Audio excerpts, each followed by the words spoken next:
From the gridiron to the diamond and the rink, Bob Bellacicco joins us now with more On the Sidelines. Back for more. We're talking big block party. The city's closing off the streets of Olette to throw a big block party thanks to the Detroit Lions. Guess who's in town, Michelle?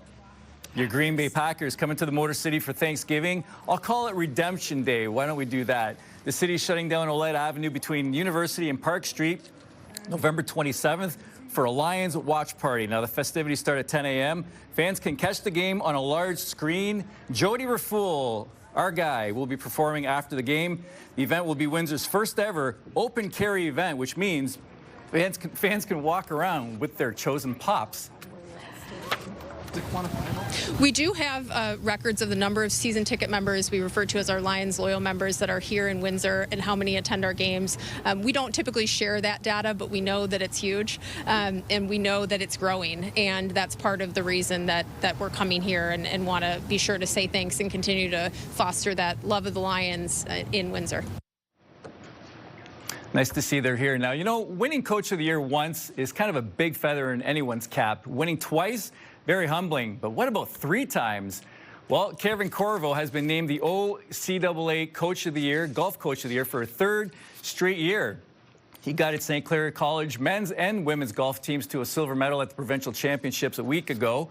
Corvo was shocked by the news when we talked about it over the weekend, and he will be the league's nominee for National Coach of the Year. Now, the Saints are off to Medicine Hat for the Nationals starting Sunday. I have amazing players. I have assistant coaches. I didn't hit a single shot.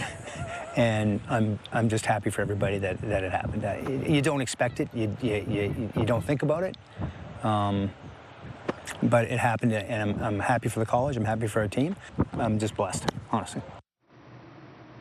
So humble there. All right, Bob, let's talk hockey. The Spits back in action on Thursday, looking to get back on the win side. Yeah, you know, they weren't going to win every one, but they got to lose once in a while, right? True. So they have Guelph tomorrow at the WFCU Center. Spits lost their first game of the season last weekend at Owen Sound. It was a good learning lesson for the team, really, because, you know, like I said, they weren't going to win every game this season. Now, the Spits are happy to welcome their captain back. Liam Greentree had a goal called back in his return last Thursday against Niagara. It's too bad, too, because I was pumped to see him score more than one anyway. But he got on the board on the road last weekend. He told me he learned a lot while he was at camp with the LA Kings, which will make him a stronger player and a bigger leader for the Spits.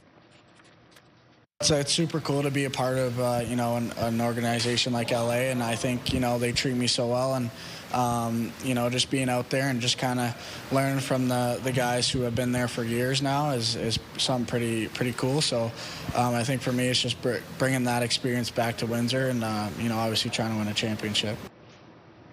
Now, a lot of us know Corey Bellemore as the beer mile record holder. He is the beer mile king, really, with multitudes of wins. Now, he's taking a run at being a triathlete. And now, after years of encouragement, Bellemore tried it and qualified for his pro card in his first attempt. But he was smart. He waited to be certified as a pro. He wanted to have a little more events under his belt before competing against the big guns of triathlons, including Harrow's Lionel Sanders. Now, Bellemore has competed for years and gone to the Olympic trials. He tells me he wants to compete with the best in the sport.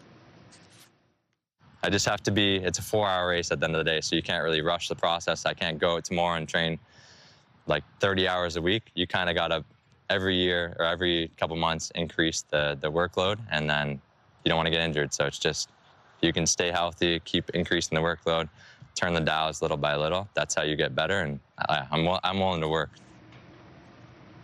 Yeah, Corey Bellemore certainly is willing to work. All right, Bob, he's amazing. I feel like we can't overlook baseball. No. 'Tis the season, as they say. Well, I don't know. I think I might become a Jays fan, the way they've been playing. But last night wasn't a great night. Well, it was, and then it wasn't. Yeah, I don't know what happened there. But, yeah, it started off strong, though. I'll tell you that much. Let's go to the highlights here. Vlad Jr. with a 2-run blast last night against the Yankees. They were cruising with a 6-1. Oh. That's Vlad Jr. with a 2-run blast last night. They were cruising with a 6-1 lead in the 3rd. Then the bottom falls out. The Judge with the boom. 3-run shot off the pole to tie the game. Then Chaz Chisholm with the winner. Yep, you know, that one's gone. Like, not even a question. Michelle, no sweep. Game 4 tonight in New York. That's all right. You know, it was looking so good, and you have to... I know I was really nervous about it because they went out so hard at the start, and I thought they can't hold on to that. But 6-1.